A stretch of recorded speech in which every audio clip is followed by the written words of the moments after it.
것을 봐야 자신감이 생기는 겁니다. 제가 삼성전자 이야기를 한 것도 삼성전자가 이게 좌익입니까? 뭘 해도 우익이지. 남도구시 같은 사람 아주 경륜이 있는, 문제는 이런 분들이 힘을 다 쏟아가지고 내년에 그 힘을 조직화하고 해가지고 종북 세력과 대결할 수 있는, 선거판에서 대결할 수 있는 구도를 만들어야 된다는 거죠. 그렇게 되려면 제일 먼저 해야 될 일이 자신감을 찾는 것입니다. 자신감을 찾아야 돼요. 지금부터 졌다라고 하면 지는 겁니다. 아니, 선거라는 것은 이게 마지막 하루 전에도 모릅니다. 그런데 왜 1년이나 남았는데 미리 져버립니까? 절대 이 앞으로 진다든지 불리하다든지 뭐 이런 이야기, 그런 마음이 들더라도 마음속에 넣어놓고 남한테 그런 이야기 하시면 안 돼요. 다 자신 있다, 이긴다, 게임이 안 된다, 이렇게 이야기를 하셔야 됩니다.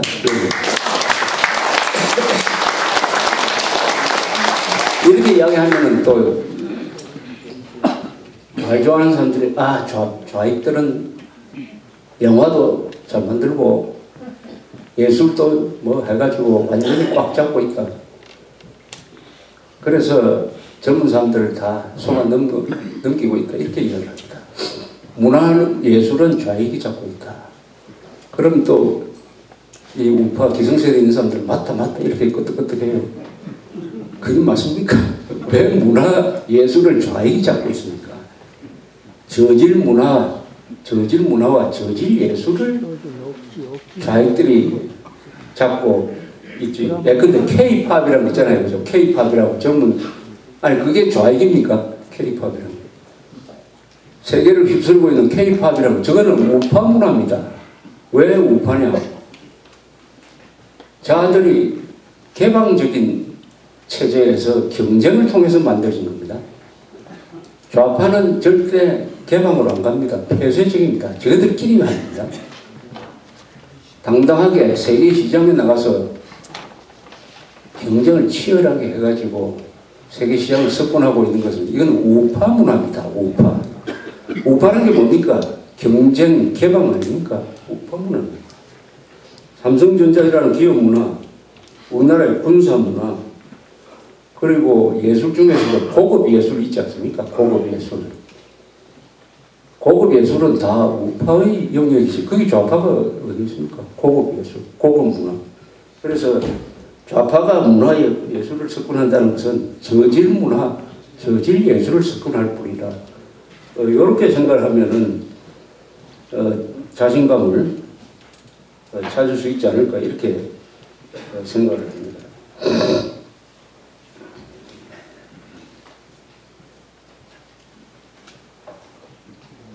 이명박 대통령이 요새 사석에서 그런 이야기를 한대요. 정권 재창출이 임기 좀 가장 큰 임무라고 생각을 한다. 그러면서 이런 걱정을 한답니다.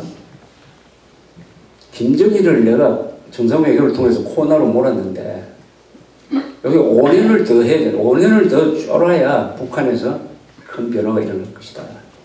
그래서 자기 후임 정권도 자신의 대북 봉쇄 정책을 따라가야 되는데, 그러려면은 이 종북들이 좌익이 정권을 잡으면 안 된다 하는 이런 문제의식을 갖고 있다고 해요. 그건 상당히 아주 정확하고 이유가 있는 현실 인식이라는 생각이 들었습니다.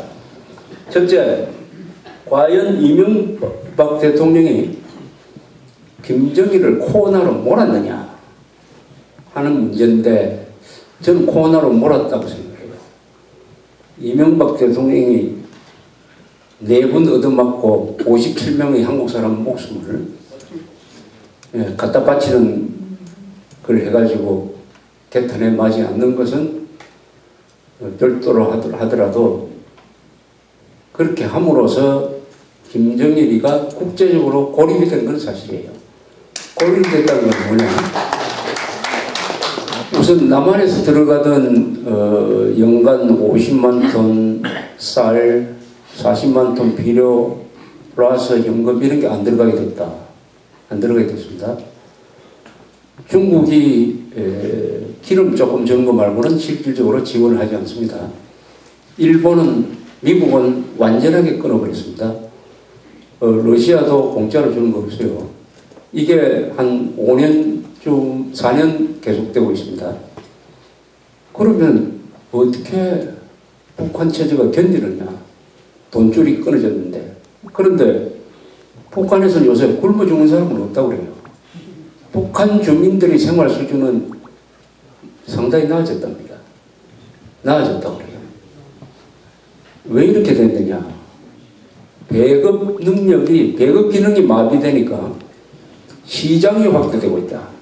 시장이 확대되니까 한국에서 만든 상품도 걸로 들어가고 중국에서 만든 거 들어가고 비디오도 돈 있으면 살 수가 있고 다만 비디오 이렇게 되면서 시장 때문에 주민들이 먹고 살게 됐다. 북한에 이게 본질적인 변화를 일으켰다. 즉 북한을 봉쇄를 하니까 오히려 내부적으로는 북한이 개방되고 있다 하는 이것이 이제 증명이 되고 있어요. 옛날부터 우리는 그렇게 봤어요. 북한을 봉쇄하면은 북한 주민들을 오히려 도와주는 것이 될 것이다. 북한을 공짜로 갖다 주면은 그걸 김정일이 갖다 독점을 해가지고 나눠준다. 즉 배급 기능이 강화된다. 배급 기능이 강화된다는 것은 사회주의 체제에서 배급 기능이 강화된다는 것은 국가 통제력이, 당의 통제력이 강화된다는 뜻이에요. 근데 이게 약해지니까 시장이 커지고 시장이 커진다는 것은 주민들의 힘이 커진다. 주민들의 힘이 커진다는 것은 뭐냐? 시장에 사람들이 모여가지고 서로 물물교환도 하고 정보교환도 하고 또 돈이 생기니까 그 국가 보위부나 이런 사람들 뇌물을 막 먹여가지고 탈출도 제대로 할 수 있게 되고 해가지고 북한 사회가 상당히 그 부분만큼 개방적으로 자유롭게 되고 정권의 힘은 약화되고 있다. 이런 뜻입니다. 이게 레이건 대통령이 8년 동안 대소 봉쇄 정책을 통해서 했던 일이에요. 그러나 레이건 대통령 때 무너지지 않았습니다. 1989년 초에 퇴임을 했는데 그때 소련 동부에 무너진 나라가 없어요. 그러나 퇴임한 바로 그 다음 그 해 다 무너져 버렸습니다. 그러니까 레이건의 대소 봉쇄 정책 때문에 국제공산당이 무너졌다 해서 그 공을 레이건한테 돌린 겁니다. 그건 왜 그렇게 됐냐? 바로 후임 부시 대통령이 레이건 정책을 확대 발전시켰어요. 그러지 않고 이명박 다음에 종북 정권이 들어선다 하면 어떻게 하느냐? 다시 또 퍼주기를 할 겁니다. 다시 또 북한을 살리려고 할 거예요. 이러면 5년 동안 가두어놨던 짐승을 우리가 놓아버리는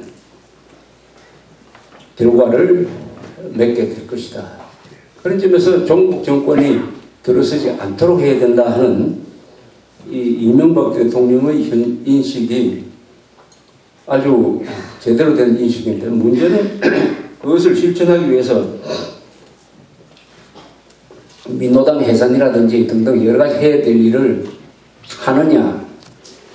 거기까지는 아직 일본의 위기의식이 현재로는 잘 보이지 않아요. 어쨌든 대북 봉쇄 정책으로 해서 김정일을 코너로 몰았다 하는 것이 2011년 오늘의 현실이다. 이렇게 생각합니다.